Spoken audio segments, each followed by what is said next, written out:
Welcome to a special collaboration podcast between me, Sonny, who's going to be representing the Illini cast, and I'll let my co-hosts introduce themselves from the Wildchat. I'm Ashley. I'm joined by my co-host Adam. We're missing one tonight, Dylan, who is at a hockey game. But we are the Wildchat. We are all Northwestern sports all the time. Super excited to be here today with Sunny. Yeah, thanks for coming on. Let's be honest, the college football world is all talking about our game upcoming on Saturday. I don't know if there's another big game on Saturday, so we got to throw the content out there because it's what the people want, and that's Illinois and Northwestern football talk. So thanks for taking the time out. I watched your guys' episode with Maryland and a couple of the other teams, so I like the energy you guys bring. It's very entertaining. I figure what we can kind of do is we can just go back and forth, ask each other questions about our teams, and then we can just kind of go from there. Does that sound good? Love it. Let me start off as an Illinois football fan. Question for you is why couldn't you guys stink for one more year? That's all we needed.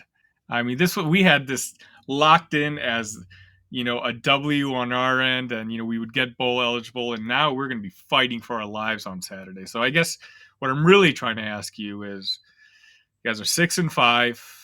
One of the premier stories, the best stories in college football this year. How did you guys get to this point? I mean, it's got to just be the David Braun effect, really. After what happened this offseason and everything with Pat Fitzgerald, I mean, people are thinking this Northwestern team's winning 2 games max. I know Ashley predicted 4. I was a little bit more conservative. I felt like this was a 3-win team. But, I mean, the team has just bought in to David Braun. It's really that simple. Sitting in some press conferences this year and getting to cover this team a little bit, it's just very clear that this team bought in and believed from the beginning. And they started off with a loss, then went loss, loss, win. Currently on the first back wins this season, beating Wisconsin 2 weeks ago on the road. Really impressive win. And then one, at home against Purdue. Really close game at the end, but found a way to get a win. This team's just finding ways to be clutch in big moments. They're getting production from everyone offensively and defensively, and they're just coming up with big moments and big plays, and they've bought into the system and their roles. And I mean, this is the best this team is playing football right now, and it's important, especially at the latter part of the season, gaining bowl eligibility last week, but more importantly, having the opportunity to spoil, what Illinois fans hopefully, see as a bowl game potentially. Were you both on board with removing the interim tag for David? Oh yeah, for sure. I mean, I hopped on the train a little bit earlier than everyone else. I caught a bit of flack for it, sharing that opinion publicly. I said that I wanted David Braun to be full-time head coach, no interim, after the Penn State game, which was our biggest loss of the season. So I think my timing might have been a little off to make that announcement. Maybe I should have waited a little bit. Maybe I should have, maybe it wasn't the best timing, but I still stand by it. I mean, he's, like Adam said, I mean, clearly the culture in the locker room has changed. I mean, in a season where no one thought we would win more than 2 games. I mean, some people had 1, some people had none. I think at Big Banter, we were the only team or the only podcast to have the team at more than 2 wins. So no one thought we could do it. And I'm sure for a portion of the time, the players didn't either. I credit so much of it to David Braun. He's kind of the people's coach. I don't know if you saw the interview on Big Ten Network after we all stormed the field. Adam and I and Dylan were all in the field that day, but David Braun was like high-fiving the fans and, fist bumping the students. He was so excited about it. I've told people he's the people's coach. I don't know if there's a better way to describe it, but we love him. Yeah, I mean, I'm not quite as fond. For me, it's been a great story. Obviously, I guess I do have some hesitation to see how good he can, because this is he's kind of coaching with Fitzgerald's guys still, right? Like his coaching staff are all guys who are signed on with Fitzgerald. So I guess what I kind of talked about in the in Huddle, I think I was a co-host within the past week, is I want to see what happens when the off season hits and see which coaches decide to look for other opportunities, with someone, maybe they've worked with before. I want to see what David Braun's recruiting is like. He's never obviously been in a position like this before, especially at a P, or in particular at a P5 level. So, and obviously this is something I'm going to be looking at very closely because, Northwestern being one of the protected rivals for Illinois, this directly involves my program too. So, I'm happy for you guys, kind of as happy as a rival, can be for another rival, just because you guys kind of started off the season in such a, like nobody wants to, with that cloud being held over them. It's like, it was really unfortunate. I was one of the guys who had you guys I think I had you at 2 wins just from your out of conference. And so you completely surprised me, but I'm an idiot. I had Illinois winning 9 games, so it shows how little I should be talking college football moving forward. But it's my podcast. To be honest, it sounds like you're just scared of David Braun. That's kind of what it's coming off as. I think you're just a little scared of the purple to the north. It's just one of those things. Like, who is he? Like, where did he come from? Like, we heard, the whole thing with Fitzgerald, and, obviously we've had the better of Fitzgerald the last couple of years. So, it was kind of trending the Illini way. And then, that whole fiasco happened. And we thought at least for 2-3 years, Northwestern would be going through like a rebuilding process. They hire an interim, then they're going to have to find a real coach. Then it's going to take a couple of years of recruiting cycles and whatnot. And then in the meantime, we can count on one of your wins, one of our, as a win in order for us to reach bowl eligibility.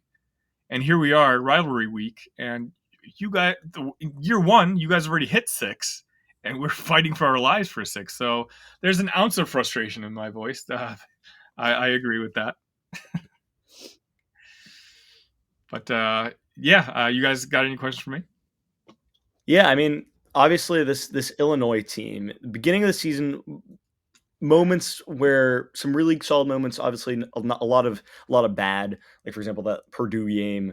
But the past 5 weeks have all been one possession games, and it feels like this Illinois team is it's almost there, but it's not quite there. So, as from a fan's perspective, like what are you thinking about in terms of this team? We've completely, a lot of people, as you kind of talked about, they saw 2 games of Illinois on national TV. They saw that Penn State game where it was Luke Altmaier's worst game of his career, where he threw 4 interceptions. But I mean, we competed in that first half, but it's just our quarterback just had the worst game of his life. And then we had the Purdue fiasco, which I have no words for right now. It's one of those where if we could get the Purdue and Nebraska game, if we played them on Saturday, I think we would be a touchdown favorite over Purdue. And I think we could beat Nebraska given a second chance. I remember, it was a Friday night we were playing that Nebraska game. We lost 20-7, and it's not because Nebraska played well. They played awful. But that game was one of the most awful display of football I've ever seen as an Illinois fan, period. And, I'd gone through the Tim Beckman, Lovie Smith era, and I just didn't recognize that team at all.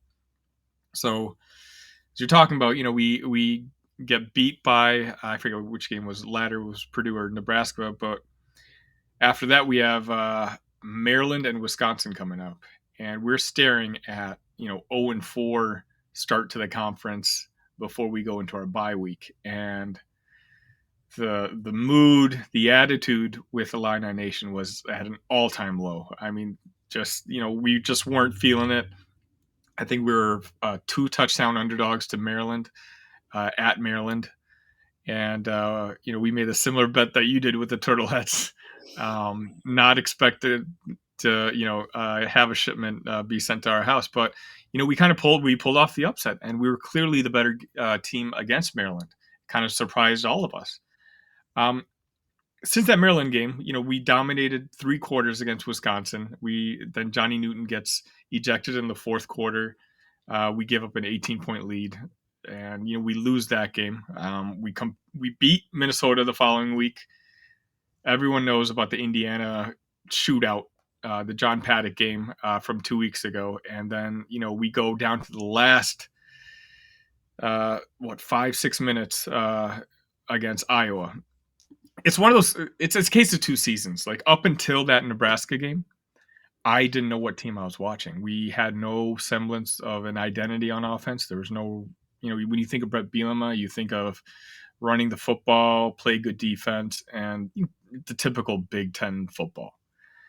And then it was in the Maryland game where all of a sudden our 4-star freshman Caden Fagan, all of a sudden it was kind of his emergence. And, the guy is massive. And so for the next 4 or 5 games, it was just handed off to him. And all of a sudden now defenses couldn't overload on Luke Altmaier, who's been a good quarterback. Don't get me wrong.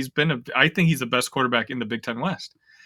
But the simple matter is there was no running game keeping him honest. And so he was our running back. And that's just a lot of pressure on a quarterback who's really in his first full season playing college football. Once Caden got back there, our defense has stepped up.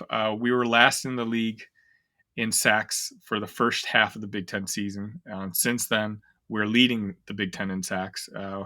One of our guys is leading, the Big Ten in sacks individually. It's just been a completely different team, and it's a shame it's not how this works. Everyone has the what ifs, but I feel like if we had another 5 weeks to the season, Illinois is at the point where they could come back and start competing for the Big Ten West. But, what if is not how all of this works. So that's, it is what it is. Right now we're all just zeroed in on Saturday, try to get that bowl game, try to get those 15 extra practices and kind of build towards it next year. It's a transition year, with Illinois lost 3 guys to the NFL in the top 70 picks. So we knew it was a rebuilding year coming into the year, but I just had higher hopes. And, again, we're turning into the team I thought we would, but, it hasn't been like that all year long. For you guys, what would you say is like the kind of, let's be honest, I'm so focused on Illinois football that I don't exactly watch a lot of Northwestern football. As you probably shouldn't. when I tune in on Saturday, give me kind of a scouting report of what I should be looking for on offense and then defense. Ashleigh, I'm gonna let you take this one first, and then I'm gonna hit you with some like under the radar guys that I just absolutely love. Okay. Yeah, that sounds good. So someone that I've loved all season, although this is a generic answer, is Ben Bryant. He's our new quarterback this year, transfers from Cincinnati. He's been injured for a majority of the season, and came back with a vengeance and has been doing really well ever since he came back. So I definitely look out for him. Like, I think he's just been getting better every game as he settles in. Something I noticed last week at Purdue, he was starting to think, I don't want to say criticize because I love Ben Bryant, but criticize is the right word. I'd always criticize his lack of creativity, and his lack of, like, he doesn't really run. He's not, like, when he scrambles, he's getting sacked. Like, he doesn't think on his feet. He's not as creative as maybe your Brendan Sullivan, who runs with the ball a little bit more, but doesn't have the accuracy in the pass game that you might like. I think last game he got a lot better at doing that quick thinking. There's one play, I don't remember when it was, but it was a 3rd down. He was about to get sacked. He decided to go for the shovel pass instead of taking the sack. And then we end up getting the 1st down. Like, that kind of play, I think he's getting a lot better with it. So I'm looking forward to see what he can do this weekend. But then I'd also say, I think our best wide receiver of the year has been Bryce Kurtz. I don't have enough good things to say about him. But last weekend, it was the Cam show. It was our running back, Cam Porter, and our wide receiver, Cam Johnson, that scored all the touchdowns that we had against Purdue. So they've been doing well also. So I feel like those are the more basic names. Like, when you're looking at the field, that's who you should know. Like, Cam Porter's been doing really well. We thought it would be A.J. Henning, the transfer from Michigan, because he was coming from Michigan, doing really well on special teams there. But he hasn't been the playmaker that your Kurtz or your Porter has been. So those are the basic names. Adam's got all the under the radar first look at who you should be looking out for, especially on defense. You got that, Adam? Yeah, I'll cook on defense a little. I mean, before we move to the defensive side, I want to shout out Joe Hyman. I shout him out in every single podcast. He's probably, I mean, he's running back 2B essentially. Cam Porter's the bell cow. He's the starter. You have Trey Tyus in there too, who gets a lot of goal line work or short down and distance work. But Joe Hyman, undersized guy, not necessarily your power running back in any capacity, but I mean, when he catches the football out of the backfield and he's in open field, it's going to go for 40 yards. It's that simple. He had an 85 or 75 or like 80-yard touchdown against UTEP earlier in the year off a screen pass. Had a 57-yard catch off a screen pass against Maryland that almost went for a touchdown. Like if he catches the ball in open space, it's going to go for a big gain. He gets, I'd say, 4 or 5 touches a game, and I mean, if he finds some open space, it's dangerous. Defensively, I'm really looking at. I mean, the linebackers are really strong for Northwestern. You look at Xander Mueller, Bryce Gallagher, but I'm really happy with how the secondaries look this year. You look at Devin Turner, one of those younger players in the back end, but he's so physical in the run game, really gets downhill, and then just is a disruptor in the pass game too. But then, you got your cornerbacks too, Taron Johnson and Garnett Hollis Jr., especially Garnett Hollis Jr. I mean, that guy is a legit NFL caliber player. I mean, I'd be surprised if he didn't make some sort of NFL roster next season if he opted to go that route. I mean, he's just built like an NFL corner. Taron Johnson had a pick in the Iowa game. They've been really strong all season, and that was kind of a big issue with this Northwestern defense. I mean, you lose Cam Mitchell to the NFL draft. And you're like, who's going to fill in the secondary? But Coco Ozma has been great. The secondaries looked really, really good. It's just at the end of the day for Northwestern, it comes down to can they stop the run? That's just something that's been so just the biggest issue this season. And Purdue ran all over Northwestern last week. You look at Devin Maccabee and Jones, Tracy Jones, that were just really, really good against Northwestern. So it's going to be the run game that I think is really the focal point and kind of the key if Illinois can be successful in that aspect. That could point to a victory for them. That'd be tricky for Illinois because we've basically lost 4 of our running backs to season-ending injuries. Against Iowa, we actually, when Reggie Love, the only remaining running back, he had to sit out for a snap or two. We had to have a converted linebacker come in and play running back for us for a couple snaps. So, without Caden Fagan, Reggie Love, he's had a couple solid games. He was our starter coming into the season, but for me to kind of give you guys a scouting report is I want to see what happens with John Paddock once again. Obviously we saw what happened the last game or the last drive against Minnesota. Then he had 507 yards, just went berserk against Indiana following that up.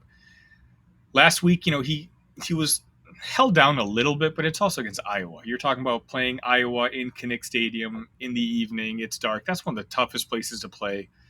I just told you about a running back situation. John Paddock was forced to throw the ball 47 times. So you give, Phil Parker, a clue that you're going to throw the ball almost every single time. He's going to be able to conjure up a defensive scheme that's going to, limit the quarterback's, capabilities and efficiency. So, from what I know of the Northwestern defense, you guys are kind of middle of the pack, and nothing was jumping out at me for the most part. So I'm interested in seeing if the John Paddock legend continues for another week. He's got essentially 2 more games, well, at least 1 game, and if we get the bowl game, Brett's already said that Paddock is going to start here on out. So that's the thing I'm most looking forward to. Can he continue that hot streak? Can he find the open guy? You'll see it.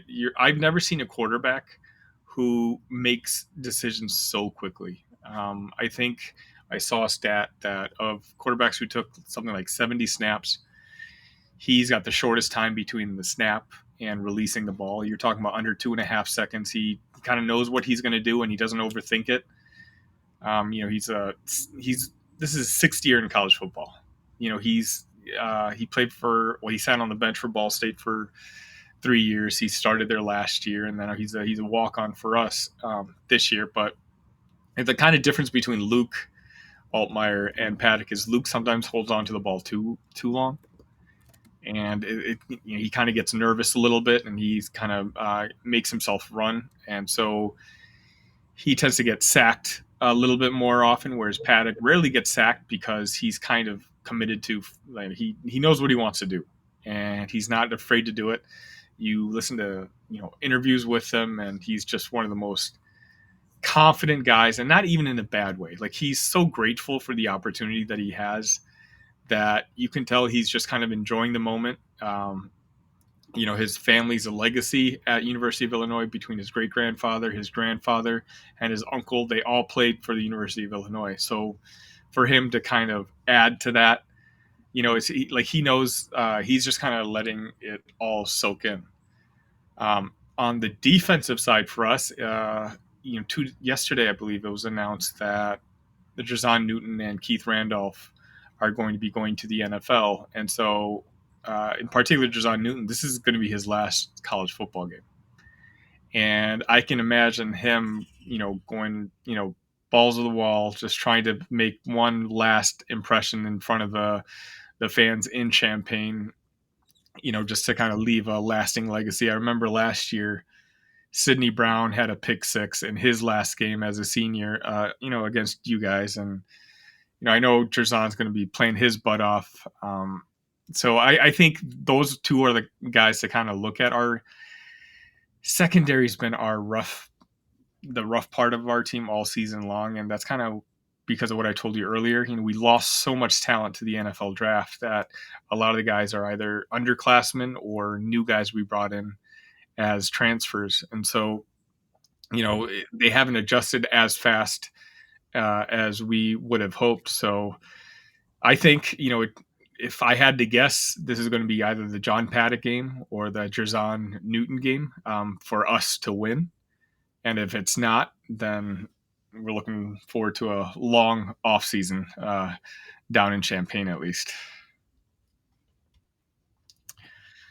But I guess the funny thing is, like, obviously it makes sense that Illinois has decided to go with Paddock. But like, there are moments when you watch Luke Altmaier and you're just like, wow, he can be really good. And it's just kind of this thing for Illinois. I feel like they just need a little bit more consistency from him. And if that's able to develop next year and in the future, I mean, like, Illinois got a legit starting quarterback, because like there are moments where Altmaier can be really special. It's just, he's not. I completely agree. I really like Luke Altmaier, and I'm very confident with him as our quarterback moving forward. I get what Brett's thinking is, like that game that, the last drive that Paddock had against Minnesota and that game that he had against Indiana. It's just hard to bench that. The guy was just, it's rare you see a quarterback that on fire. Like, I know you guys are a little younger than me, but like that reminded me of like Kurt Warner during the Rams years when the guy was just nailing every single throw, throwing for 400 yards every single week. And you needed, Paddock kind of gave you a higher ceiling to beat Iowa, whereas Altmaier kind of gives you a higher floor, if that makes sense. So, I mean, I get it. I think we'll see if the magic is still in Paddock on Saturday. If not, it's unfortunate, but I don't. It's not like a matter of being a QB controversy. I don't think we're going to be looking for another quarterback in a portal or anything like that. I think we have a really good young player in Luke Altmaier. Moving forward, trying to think, how has your recruiting been under David Braun? See, that's really interesting because obviously coming into like this week, essentially, I mean, is the first situation where now he's actually the head coach and like he can actually tell recruits like this is like actually what's going on. Northwestern had signed a couple guys. I mean, no one crazy. Obviously, it's still Northwestern. You know, a couple good players. One from Texas, a big offensive tackle, a 6'7" guy, as well as another defensive secondary piece. But Northwestern, actually, I think it was either yesterday or the day before, where we actually lost our first recruit who had committed back in March to Fitz, and had stuck with the program until now. However, I think he also has offers from like Ohio State and some other big teams, so he decided to move a different direction.